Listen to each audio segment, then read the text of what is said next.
All right, Shalom, giving all praises, glory, and honor to Yahweh Ba'ashem, Yahweh Shai Ba'ashem, Kakadash, double honors to the apostles and elders, a great millstone who rule well. Peace, blessings, and salutations to you sincere Akim out there, push the truth across the four corners of earth. All right, and just wanted to do a quick addition to the previous lesson. All right, on the new shortages that they're doing, the big shorts they're doing, because they know that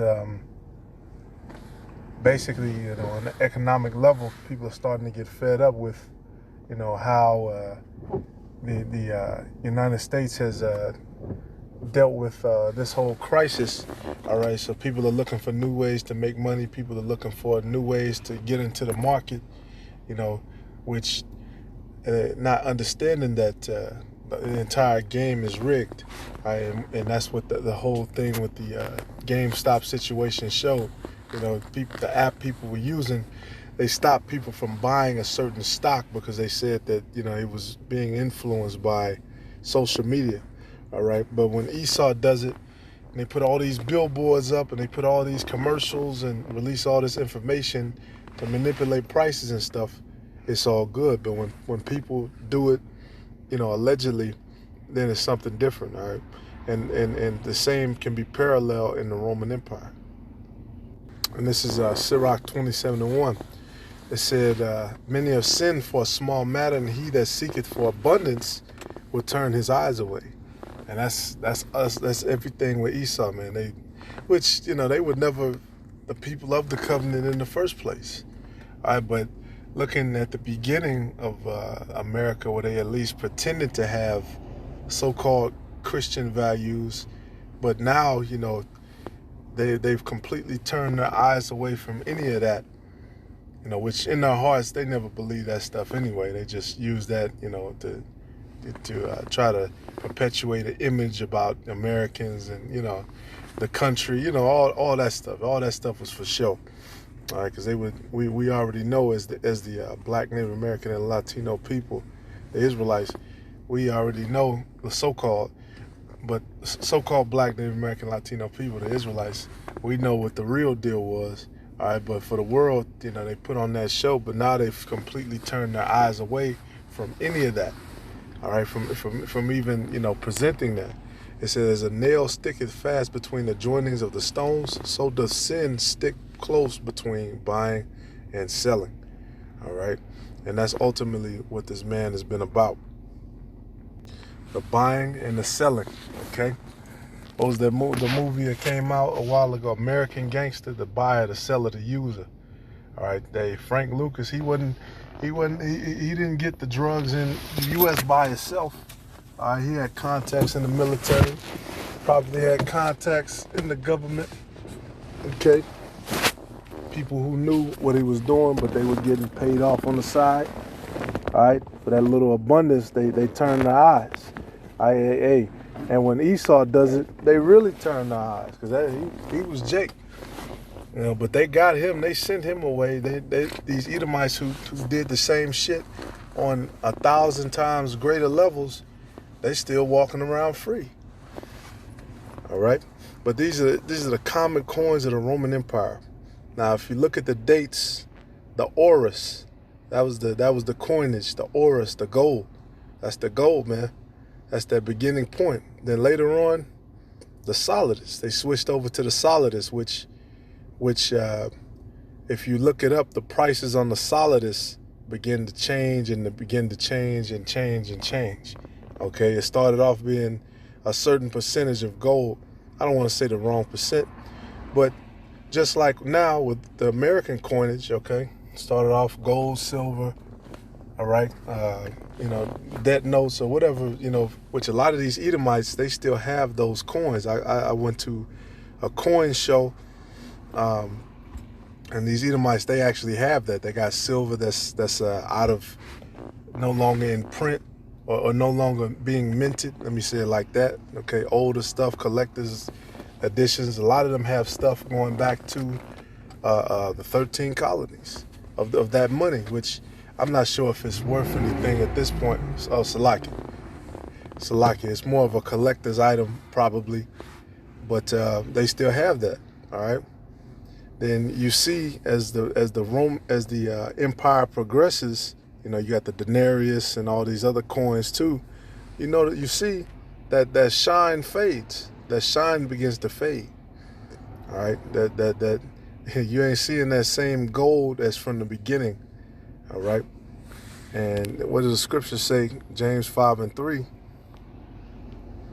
It says, go and start at verse 1. James 5:1. Go to now, ye rich men, weep and howl for your miseries that shall come upon you.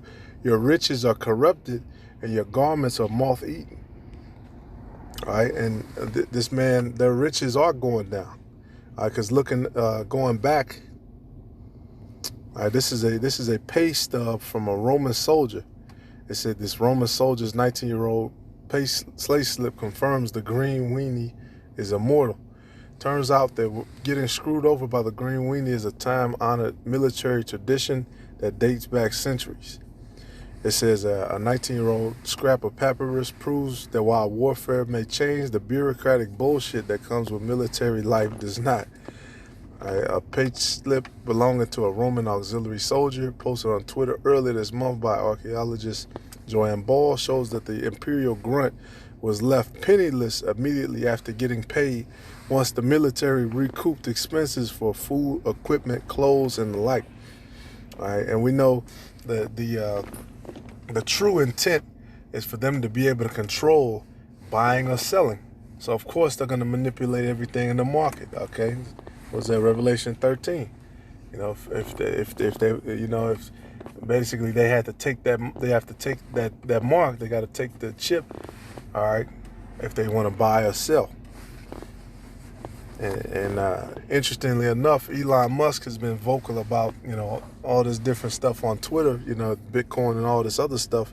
And we know he's behind Neuralink, which that's pretty much a variation of that RFID chip. Because I would imagine you probably have something in your arm. His little device, I believe it goes around your head. But they can switch that up too. All right, they haven't put out any final ideas on that. It says, yeah. So they recouped on everything, man. It says this pay slip belonged to Gaius Messius, a Roman auxiliary soldier who likely served in Masada between 72 and 75 CE, which that would be right after the time that the Lord was crucified, I believe. It says the receipt itself shows how much Gaius hard-earned denarii in ancient Roman currency went back to the military. It says, here's a rough translation. I received my stipendium of 50 denarii, out of which I have paid barley money 16 denarii, food expenses 20, boots 5, leather strappings 2, linen tunic 7. Yep. So he's broke right after payday. All right. And then going back to this, was it the Aurus? Right, yeah, because they had gold and silver, right? The Aurus was the gold, which was worth 25 silver denarii. But then later on, it tells you, I'm going to jump right. It's another article here. It says, before the time of Julius Caesar, the Aurus seemed to have been a currency of account, a denomination struck very infrequently and not commonly seen in daily transactions due to its high value. Caesar struck the coin more frequently and standardized the weight at 1/40th of a Roman pound, about 8 grams. The Aurus was probably most often struck to pay bonuses to the legions at a session of new emperors. The mass of the Aurus was decreased to 1/45th of a pound, 7.3 grams, so it already went down. During the reign of Nero, after the reign of Marcus Aurelius, which was when Jake got up in there, the production of auri decreased and the weight was further decreased to 1/50th of a pound, so about 6.5 grams. So that's the deflation. By the time of Caracalla, during the 3rd century, gold pieces were introduced in a variety of fractions and multiple, making it hard to determine the intended denomination of a gold coin. So yeah, that money became, the value. You trading gold, you don't know if the guy's got 6.5 grams of gold, or is this gold 4.5, but it's just shiny. It's hard to know. It said how and when Esau created the currency in this kingdom, they made sure that they regulated that stuff, because they study this stuff too. But it don't matter, man, because the Lord is bringing you down anyway. All right. It said, however, regardless by the size or weight of the Rs, the gold's purity was little affected. Yeah, it was. Analysis of the Roman Rs shows the purity level usually to have been in excess of 99%, according to 97.1% for the British sovereign and 90% for the U.S. gold dollar. So basically, that's saying Rome, that was the 99% gold, which 99% gold is very soft and easily destroyed. That's why you water it down with something else. But then again, that's something that's done modernly. So if you have gold in the kingdom, it might be 100%. We'll see. All right. Which a lot of these heathens, if you go to them to get a chain or something, they'll tell you that, yeah, America, you guys have this, 22 karat, 18 karat gold. In my country, we have 100% gold. So yeah, more than likely it's going to be pure, when we get in the kingdom. But here in the U.S., nobody makes it pure. All right. All right. Now this article, hold up.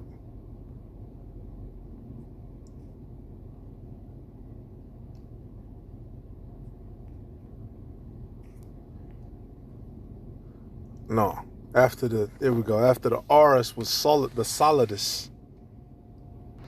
All right. After the Rs was the Solidus.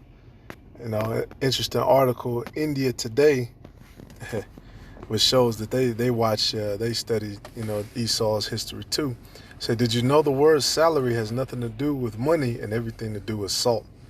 It says in ancient Rome it was salt and not money that was used for commerce or trading, which that eventually happened once the currency was devalued. The soldiers who worked for the Roman Empire got a handful of salt in return as their payment each day. This is where the common saying of being worth one's salt comes from. Soldiers who did a good job were worth the salt they earned. It said in Rome the soldiers' pay was originally salt, and the word salary derives from it. Right. It said, does the word soldier come from saudere, to give salt? Certain sources also claim that the word soldier is actually taken from saudere in Latin, which means to give salt.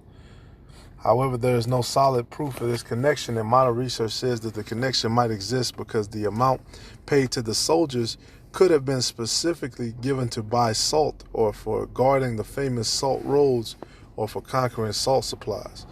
However, historians credit the denotation of soldier as having come from the word solidus, which that's correct, meaning gold, coined by Diocletian in 301 CE, as soldiers are known to have been definitely paid in gold earlier. Exactly.